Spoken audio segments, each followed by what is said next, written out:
Hi, everyone. Welcome back to the Imperfect podcast. I'm Kirsten Pfeiffer, and I'm here today at Mastermind Studios with Dr. Megan Johnson. Megan is a licensed psychologist, therapist, and educator based here in Los Angeles. She's also the co-founder of Woven Together Trauma Therapy, which is an online platform designed for individuals to learn more about trauma and how to heal. She's also the co-founder of Traumastery, which is a virtual healing collective. I personally always geek out over her posts on Instagram because I'm like, I love psychology, and she does such a great job of breaking down these different things like codependency and boundaries and trauma that we hear a lot about, but sometimes don't have practical tools of how to dive into healing them. So I'm really excited for this conversation and so grateful that you're here with us today. So welcome, Megan. Yeah, thank you so much for having me. It's such a pleasure to be here. So do you want to just get started by telling everyone a little bit about yourself and what you do? Yeah, of course. So I'm a Los Angeles native, Yes. which I know is a little rare, but I am a licensed psychologist in California. And the reason I became a psychologist is because it just allows you to do so many different things. I mean, I think the big thing I do is therapy and meeting with people one-on-one and walking them through their stories and often healing from trauma. But there's so much more to being a psychologist, which is what I love. I get to educate people about trauma. I get to teach. I get to advocate for people in various ways. And that's what I'm really passionate about is, like you were saying, these big complex things, like breaking them down and kind of demystifying it for people, because we're all walking through this world with these brains and we don't have a user manual for it, but they do really interesting things. And so just knowing how your brain works is so crucial. So that's what I'm really passionate about. No, that's so great. And I do think it's like, we were talking about this before we started recording, there's these big terms we hear that become stigmatized. So then we kind of, at least I know I've done this in the past, I want to avoid that thing and out of denial almost, because I don't want to, like I shared, and I've shared this before on the podcast, but I was diagnosed with OCD as a kid. And for the longest time, I was like so ashamed of that.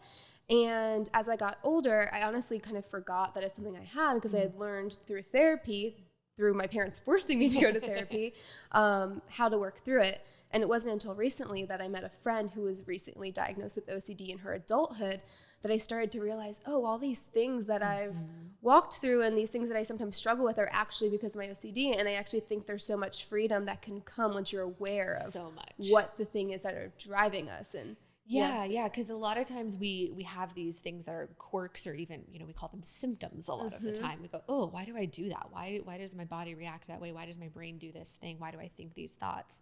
But if you can just put a name to it and go, no, there's a reason for that. Here's what your brain's doing. Here's what your body's doing. Here's why this is happening. And we call it this.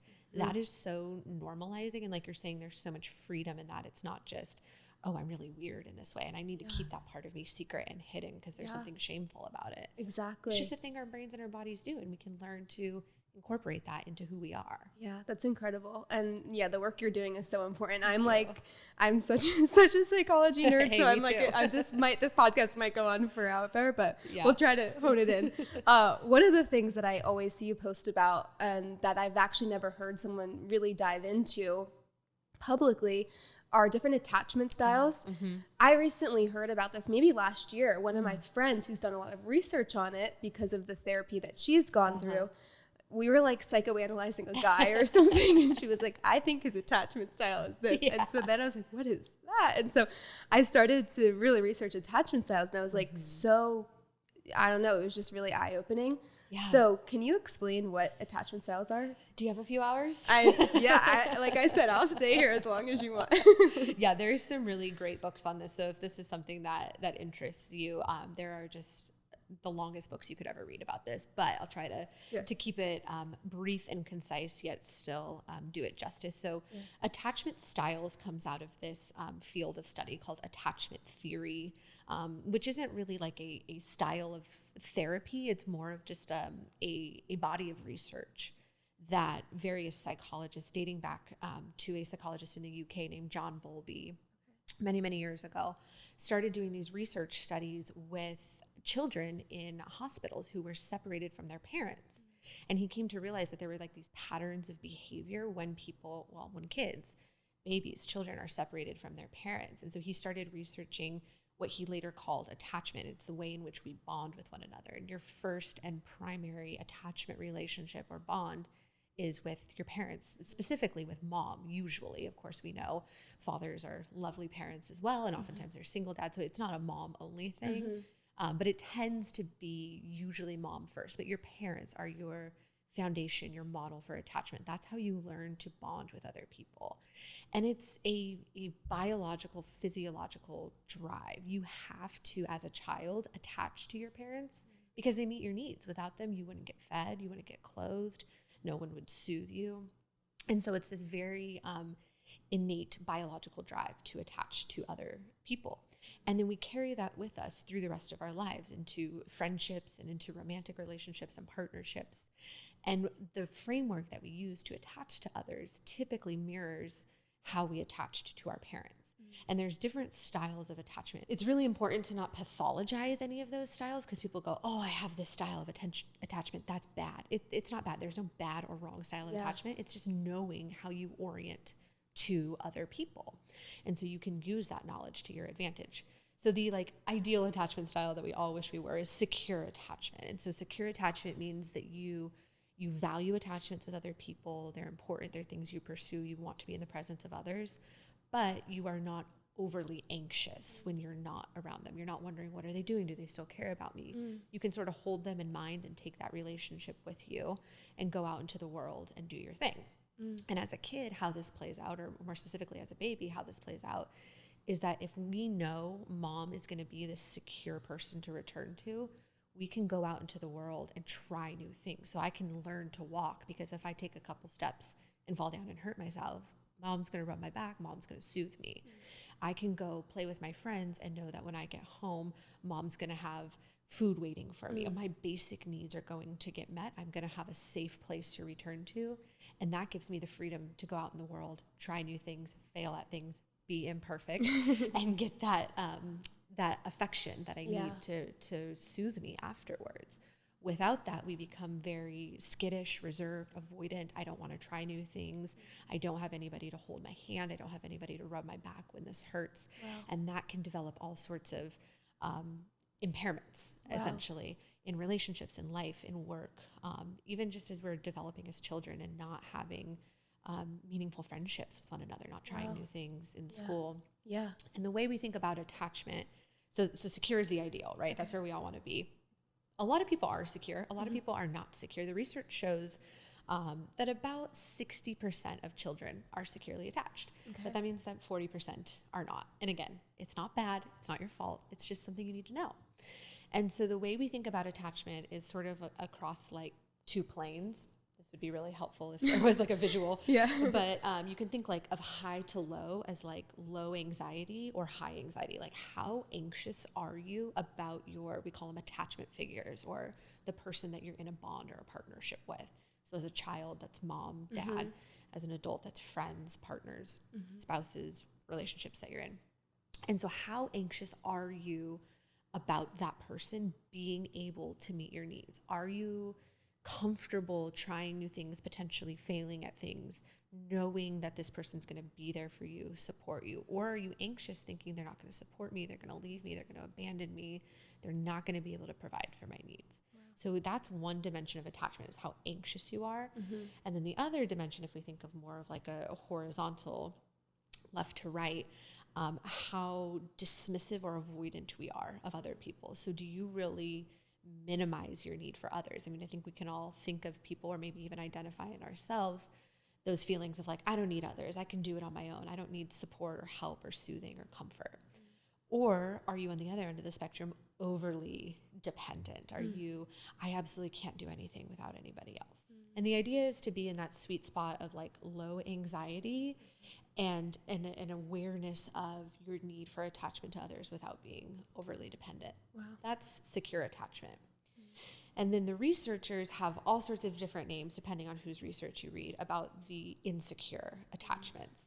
But the big ones, and the ways that I like to call them, so if you do any research on this or reading on your own, you might hear different terms. But the terms that I like are anxious avoidant, meaning that you have high anxiety and high avoidance. You're I'm so anxious that another person that I'm in a relationship with is not going to meet my needs, so I just avoid it altogether. I just disengage and remove myself. And then we have anxious preoccupied, which is people with high anxiety, but also that high dependence. So they're very worried about people not being able to meet their needs, but they're also highly dependent on others. And you can see how that could also create some relationship dysfunction, but in a different way.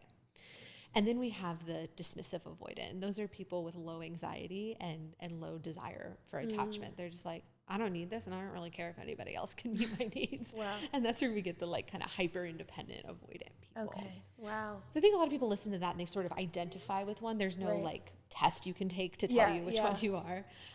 But if you just sort of think about, how do I orient to others? Do I have a lot of anxiety that they're going to be able to meet my needs? And am I aware that I need relationships with others and partnerships? Wow. I have so many follow-up questions.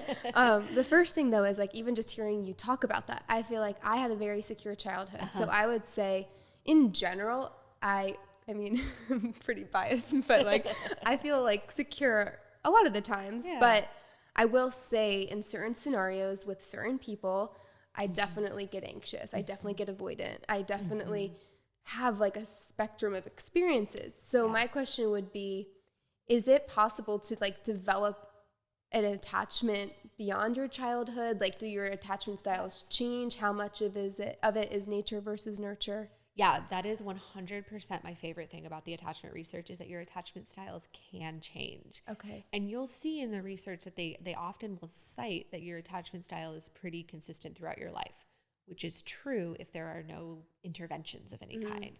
So people who grow up in maybe abusive or neglectful environments develop an insecure attachment style, then enter unhealthy relationships and perpetuate that.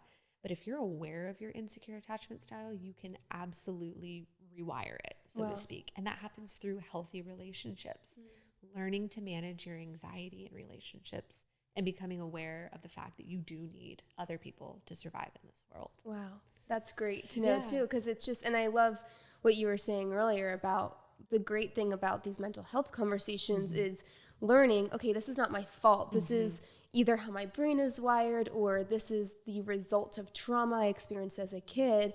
And then you can like release that shame and then learn how to work through it. And kind of just, even with like negative thoughts, sometimes I have negative thoughts and it's just like rewiring your brain of like catching it in the action and then stopping it. And so even realizing you're having anxiety around these relationships or whatever your symptom might be, being able to rewire that with the right people too in your lives. Yeah, there is so much hopefulness. And I think a lot of the stuff that gets put out there in the media or just in popular culture about mental health is like, oh, these things are so immovable and unchangeable. And they're not. Yeah. Like you can be diagnosed with OCD and learn to manage it and have a really fulfilling life. But that doesn't happen until you receive that diagnosis, learn about it, become aware, incorporate it. Yeah. And so if we don't name these things and address them, they can take over. Yeah. But the second we name them and own them, we can start to change. Yeah, that's brilliant. And I don't know if this is related or if I'm just making this correlation, but I feel like a lot of this relates in with codependency. 100%. So what is that correlation between codependency and attachment styles? Yeah, that's a great question. So you can be any attachment style, any insecure attachment style, and be codependent. So codependent is a way that we negotiate getting our needs met. So a lot of your attachment style is how you understand whether or not your needs are going to be met.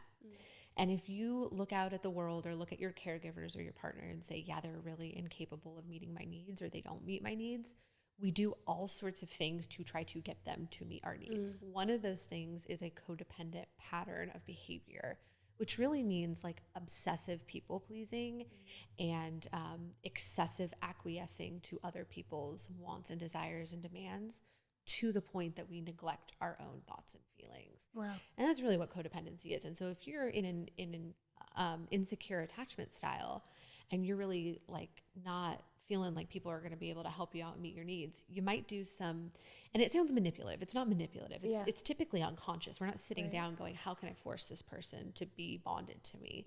But it's a way that we get that biological need met by, oh, if I can just appease them, make them happy, meet all their needs, ensure that they're never anxious or distressed in any way, then they'll feel attached to me. And we get in these dances almost where like I'm meeting all their needs. That feels really good to them that I'm meeting all their needs. And so they continue to attach to me, and the bond gets deeper and deeper and deeper until you've completely neglected yourself. Yeah. And I know you talk about a lot in that same metaphor of like the dance, like there's a dance a lot of times between codependency and narcissism. Yes. Can you talk about that a little bit? Totally. Yeah. This is a particularly toxic dance. Yeah. And I just want to clarify that not every person who's codependent is in a relationship with a narcissist. Yeah. And not every narcissist kind of preys on codependence, right, as it's sometimes put out there in the media. But there is this way in which the narcissist has very deep unmet needs, as does the codependent, and they sort of mirror one another. They're like puzzle pieces that fit together, and that feels really good at first. Like this person is meeting all of my needs for someone who's chronically had their needs go unmet. But when they get in those dynamics, it really just exacerbates each other's symptoms. So the narcissist has this core wound of feeling unworthy. And I think a lot of people misinterpret that about narcissism. They're like, oh, it's just people who are like really in love with themselves and think they're just the greatest thing on earth. It's not. That's what they portray to the outside world because they're so deeply insecure. It's this self-hatred, this deep lack of worth. And they try to get that worth need met through other people.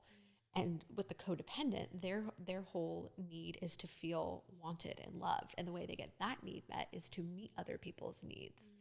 And so when those two link up, it is intoxicating. The codependent is meeting all the narcissist needs and they go, wow, I feel so worthy here.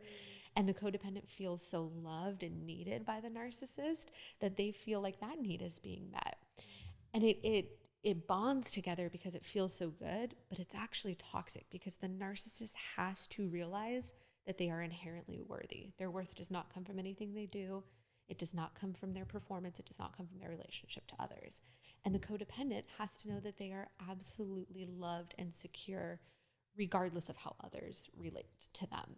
And so those two people have to get healed in their own right before they can come together and be in a healthy relationship. Wow, that's so powerful. And I one of the conversations that I feel like I've had a lot on this podcast is about singleness and how like seasons of singleness actually can be such a great time to heal. Because I think a lot of times even the media portrayal is like, oh, you have to find your one and then you'll be complete.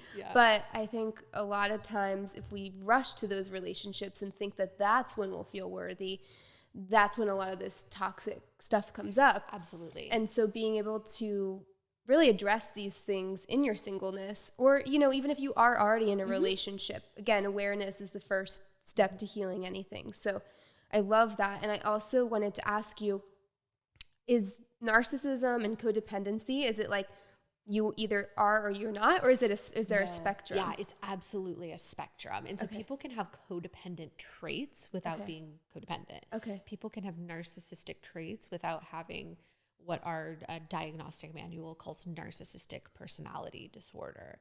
Codependency actually isn't a formal mental health diagnosis. You're not going to go to a psychologist and receive a diagnosis of codependency. You might receive a diagnosis of like avoidant personality disorder or anxiety of some sort.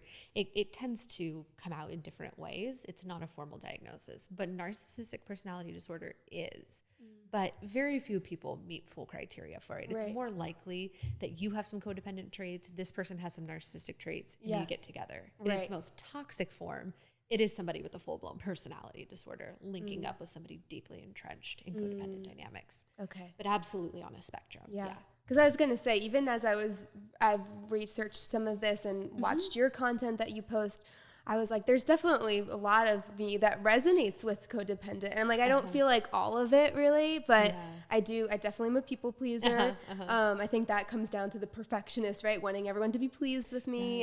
And we were talking about this before, but I think a lot of women suffer from that. And so it's helpful to know like, okay, I can resonate with this. This doesn't mean that I fully am, but I also can be aware of how maybe even those traits are affecting my relationships and how I show up in the world. And absolutely. And I think codependency and being codependent is a particularly stigmatized term. It comes out of the Alcoholics Anonymous world and was really first understood as a way that children of alcoholics relate to their parents, how kids get their needs met in a toxic environment where a parent is alcoholic and can't meet their needs. Wow.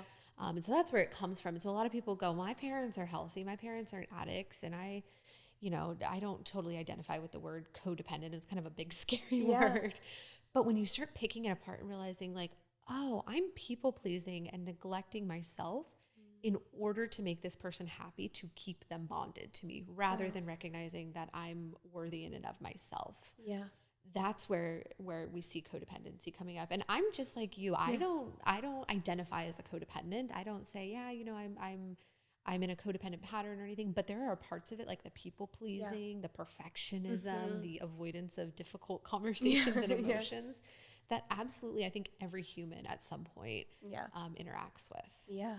And I also think, you're talking about how there can be a lot of, wow, this feels so great when I'm in a relationship that like the narcissism and codependent particularly, but then eventually it gets really bad. And I know you've talked about one of those things when you're in that cycle of people pleasing and codependency, that there's a high burnout associated with that. And is that because you just like neglect all your needs? Yeah. I put out some content a little bit ago about burnout because quite frankly, I was feeling it. I was doing some reading and research about it and came across, and I'm sorry, I don't know who to attribute this to, but it's not me. I did not invent this idea. But this idea that burnout is from having a lot of responsibility and very little control. Wow. So if you think about having a job like being a doctor, let's say, treating very intense diseases, let's say maybe cancer, that's a lot of responsibility. People are putting their life in your hands, and yet you have very little control. You might know some things about how to treat cancer, but we don't have a 100% cure for it. And so you have very little control. Those types of professions lend themselves to burnout. Wow. And I think if we take that formula and apply it to relationships, we see the exact same thing. If I'm codependent and my entire worth is caught up in how I can keep this other person happy, that's a lot of responsibility. Yeah. And you also have very little control over that. At the end of the day, that person is responsible for their own thoughts and feelings. And so you really, you can do things to appease them, but it's never going to be perfect, and it's never going to be lasting. Wow. And so it's a recipe for burnout. And I think that's where a lot of codependents first realize, maybe I am in a codependent cycle, is they just feel burnt out. And they're like, well, how did I get this way? How do I feel so exhausted and defeated in my relationship? And when you start pulling back the layers, you see you're doing a lot for that person. And it doesn't mean that we don't love our partners and love our people and don't do a lot for our families and meet their needs, but it means that we also value our own, and they're just as important. And that can be a really difficult conversation to have, especially amongst women. I think when we're socialized to take care of people, especially mothers whose whole job is to take care of a little one. But like you were saying, you can't pour from an empty cup. Yeah. How are you going to take care of your child if you're not taking care of yourself? Yeah. And so it's not devaluing the other's wants and needs, but it's raising your wants and needs to be equal with theirs. Yeah. And I think, and this is a great transition to talking about boundaries, because I wanted to talk about that as well. But I think, I've struggled with boundaries. Again, I think a lot of women struggle with boundaries. People pleasers struggle with boundaries. And I think the reason why for me for the longest time was because I was thinking, I'm going to be neglecting someone in the process, or I'm going to be mean. But I've realized by setting those boundaries, I can take care of myself. And then actually I can take care of that person even more, because I can pour from that full cup.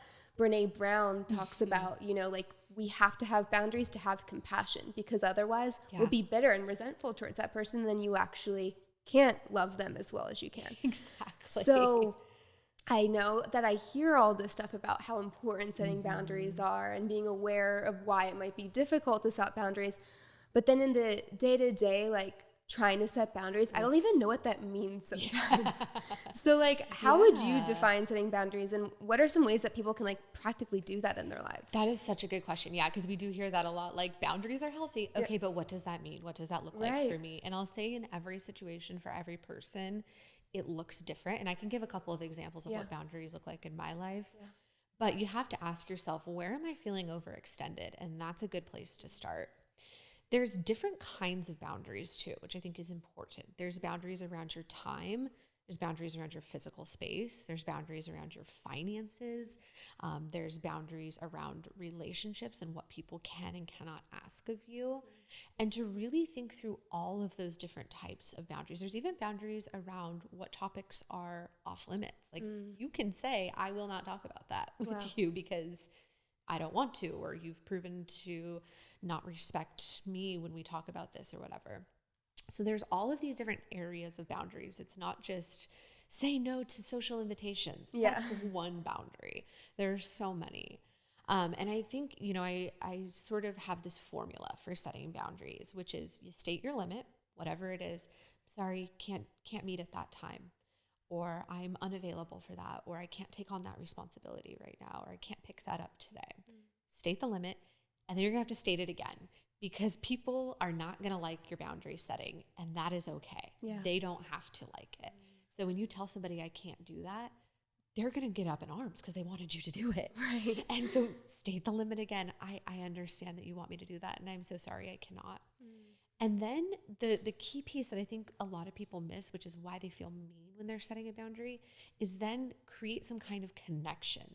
Share with them a little bit about why you're setting that boundary. Suggest a solution or a time you can connect. Right. So if someone's asking you, can we get together at 8:00 tomorrow? I can't do that. What? I really wanted to hang out with you. I know. I really want to hang out with you too. That's the connection piece. And I can't do it tomorrow. How about Wednesday, or how about next week? Right. And so you're not just saying no.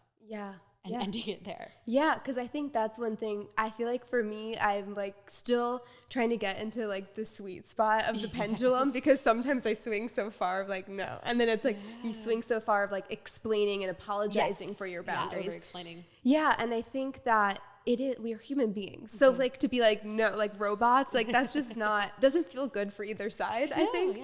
And so I think being able to focus on a connection point while still not apologizing for it, and also not feeling like you owe them anything, you know, like I think sometimes what you're saying of like trying to reschedule, that's great. But for me also, that's a boundary I have to set with myself of realizing I don't have to reschedule right away. I don't have to, because if I have a lot going on, that's why I'm setting the boundary. And so I think that's a really good way of just like practically thinking through those steps. It's really helpful. Yeah. And another really practical step is just to pause. When somebody asks something of you that's going to encroach on your time, your space, your money, your resources, you don't have to respond right away. You can say, let me think about that. Yeah. Let me see if I have the capacity to do that right now. Let me see if I'm available for that. Right. And I think why people don't do that is because then it causes anxiety. Well, I didn't give them an answer, and now I have to come up with something to say. Right. But just take some time to think about it, and just creating that pause too also lets them know that they're not going to get an answer right away, and to not expect and ask you last minute. Absolutely. Things. And I think paying attention to the way we feel when we get those requests, and if we do feel like we have to respond right away. I know for me, a good indication of when I need to set a boundary is when I feel like I'm reacting out of anxiety, and that's when I'm like, okay, I need to step back, I need to breathe, I need to not feel like I have to answer this right away, and then I can actually be very intentional with my response and the boundary that I'm setting. So I think that's really important too, to just think about it and take some time and breathe, you know? And okay, I know that boundary setting probably, at least in my life, I know has really been something I had to put into play in the pandemic. Because especially even just like our space, if you have roommates, if you live with people, like that's a whole new boundary setting process. I'm sure I don't have a normal 9 to 5, but I know a lot of people that do, setting boundaries with their work because they're constantly at home. So how have you seen boundary setting be affected by the pandemic, and maybe with some of your clients that have been really struggling with even getting back to that burnout topic? I feel like the burnout is something that we've all experienced from the pandemic. Yes, we sure have. Yeah, I think the boundaries, at least from my perspective, went out the window in like March, April of 2020 when we were all adapting. And that is trauma. When you are in a trauma response, your entire life revolves around survival. You're not thinking about, okay, how am I going to set boundaries so that I have enough energy for next week? You're just trying to keep your head above water. Yeah. And a lot of the way we do that is throwing our boundaries out the window. That doesn't mean you're bad. That doesn't mean you're wrong. That doesn't mean you reacted to the pandemic incorrectly. Yeah. There's no rule book for this. But recognizing that we were in survival mode for a lot of 2020. Wow, yeah. Whatever that meant for you. Maybe you actually had COVID and were struggling. Maybe your job was lost and you couldn't put food on the table. Maybe you were disconnected from your people because everyone was saying, don't breathe on each other. Yeah. And so you were lonely. Whatever it was for you, we were all in survival mode. And that means that we weren't honoring our boundaries. That's not good. That's not bad. It just is what it is. But now that we've adjusted to some degree, I think it's important to revisit those boundaries and what that looks like. And I think for a lot of people in the work from home situation, that has been really tricky because now your office is inside of your house. And so you can work until you go to bed at night, which is so unhealthy in so many ways. And the way that I've really combated that is just to have an end of day routine, which is my favorite time of day. I call it ponytail o'clock because the hair goes up. I put on comfy clothes. I go outside for a walk, which I've been loving the later sunset now. So I can do that. It used to be like a 5-minute walk because the sun was going down. And then just really doing something intentional that doesn't involve my work. I mean, maybe that's watching a show or reading a book or hanging out with my husband or doing a workout, but anything that just sort of transitions my mind out of work and into the rest of my life. And having a very clear divider between the two has been crucial for me. Yeah, that's so important. Yeah. And I love how you broke that down of like the trend of like all boundaries went out the window because it was, I think, now we kind of can realize that last year was really traumatic, but at first I feel like people didn't realize like we're going through like really intense trauma right now. Right. And it was interesting because I work with in the anti-human trafficking space. And so even right before the pandemic, one of the women that's developing the film with us, she had sent me a book about post-traumatic stress disorder and like secondhand post-traumatic stress disorder because like I personally haven't walked through the trauma of human trafficking, but just by opening myself up to that and being around it, you can be traumatized, you know? Absolutely. Yeah, we call that vicarious trauma too as another term for it, but absolutely just hearing stories of trauma all day, it's upsetting. It's very upsetting, and you can absolutely feel that. Yeah, and I think the beautiful thing about what happened at the beginning of the pandemic is like everyone was so connected. Yeah. You posted a really good visual about this, about like the arc of like, there's like, I think it was called like the hero phase. And we can kind of go through all those phases, but I've realized, you know, there was so much beauty in how we were all unified, but with that, we were not only experiencing our trauma, we were experiencing everyone else's trauma because we all, like you said, we all experienced similar things, but in different manners. Like some people lost loved ones, some people lost their jobs, so, you know? And so I think that realizing that we were in that and then realizing how it's affected us and how now at the end of it, there's new boundary setting that has to happen. Can you walk through that little arc that you posted? I might butcher it to some degree, but essentially the idea is that when a big trauma happens, like something like a pandemic, and I also sort of thought back to my experience of 9/11 as well. I was quite young, but I think that that's sort of the first big, large-scale trauma that I was aware of. And lived through. But in those types of things, Hurricane Katrina, mass shootings, things like that, there is this sort of like arc of response from the community. And at first it's like everybody drops what they're doing to help. We all reorient our lives around helping those affected. And it was a little bit weird in the pandemic because we were all affected to some degree. And there was this like tendency to compare trauma at the time of like, well, I still have my job, so I shouldn't complain about working 80-hour weeks. And it's like, no, that's stressful too. Right. Even though you're right, you do feel very blessed for still having a job. There can still be stress in that. But we were all like rooting for one another. Like, remember when we would all go outside and clap for the healthcare workers? And we were just so like, can I bring you groceries, Grandma? Like everyone was so ready to help one another. And that felt really good. And then we sort of adjusted and that all went away. Nobody was reaching out to the seniors. Nobody was clapping for the healthcare workers. We were just kind of getting a little grumpy and unsettled in it. And then that's what kind of gives way to the whole like burnout, which is where where we're at. And I think that that period of time, at least here in Los Angeles, I know everybody had a different experience based on where they were globally, but here in Los Angeles, when the case counts were coming back up and we were hitting the holidays and everyone was like, I stayed inside for almost a year. I will see my family at Thanksgiving. Right. And we didn't have a vaccine yet. There was no kind of light at the end of the tunnel. Election was going. Oh God. I see you block pieces out when it's traumatic, right? I forgot that whole component of it. God, yeah, it was a crazy time. And so then, and we were burnt out because we had been dealing with it for months and months and months at that point. And that's when people get nasty. And that's when we start saying, no, this is what we should do. No, that's what we should do. No, you should get vaccinated. You shouldn't. You should wear a mask. You shouldn't. And I think so much of those conversations, I mean, we don't need to get into all of that, but so much of that came from this place of like, I'm burnt out and I can't see your side of things. And I don't want to see your side of things. Yeah. And so, yeah, it took this really wild ride there. And I feel like we're in a bit of a different place with it now, especially with things just being better and more open.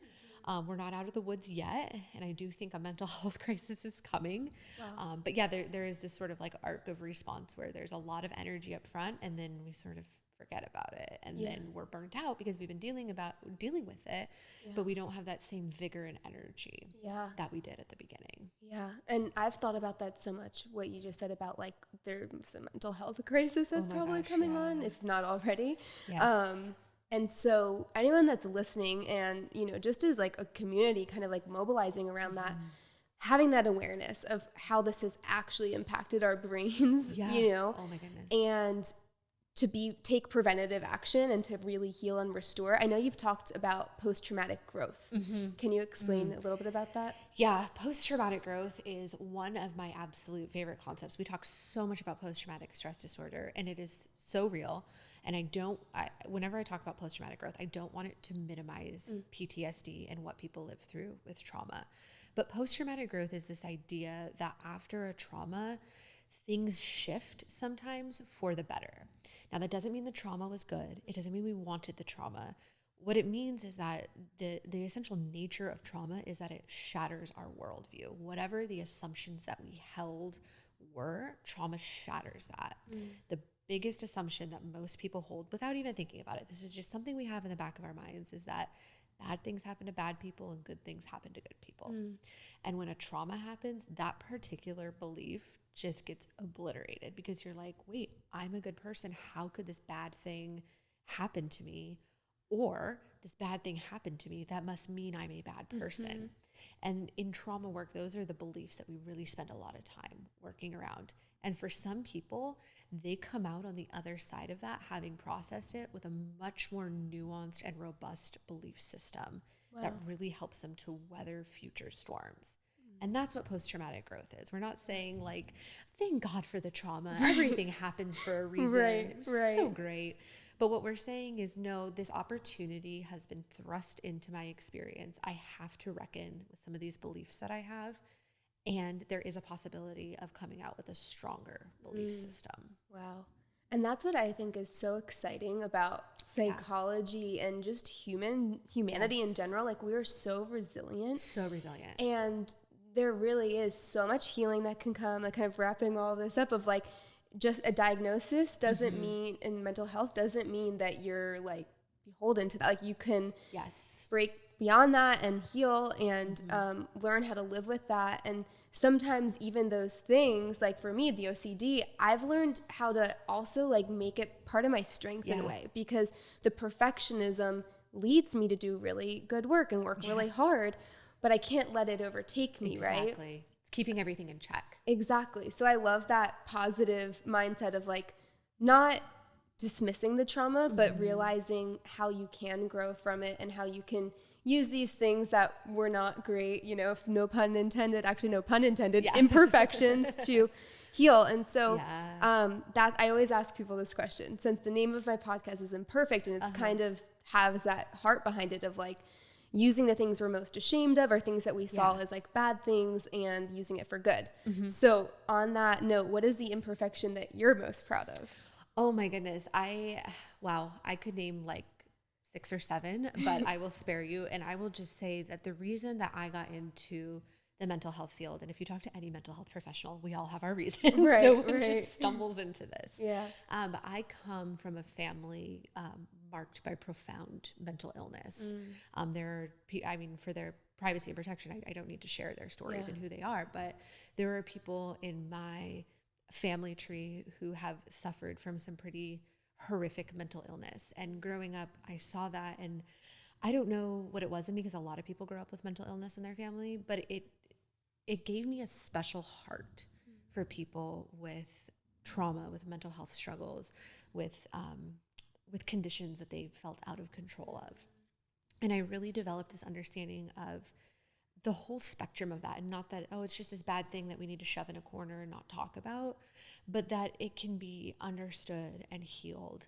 And then having my own mental health struggles when I was, my whole life, let's be honest, we all do, but they really came to the forefront when I was a teenager and then into my early 20s. Having my own mental health struggles has really allowed me to have a deeper understanding of mental health and what it means. And I think a lot of people, and rightfully so, and I do too, view that as an imperfection. If I could write my own story, I would absolutely write mental illness out of it. Of course I would. It's been painful and hard. But I can look at it now and say I have a so much deeper and more beautiful understanding of the human condition. And I think it sets me up to really help people, not only from a place of the education and experience I have, but of my lived experience as well. That's so beautiful. And the work you do is so important. And so thank you for all of us for doing that, and also just for sharing your wisdom and your knowledge with us. Yeah, of course. If you could leave listeners with one thing, what would it be? Humans can do hard things and people can change. You might be identifying some of these patterns in your life, some of these toxic traits or things that you're caught up in, or trauma histories, and you might feel defeated. But just know that people, like you said, are resilient. You can do hard things and you can change. Wow.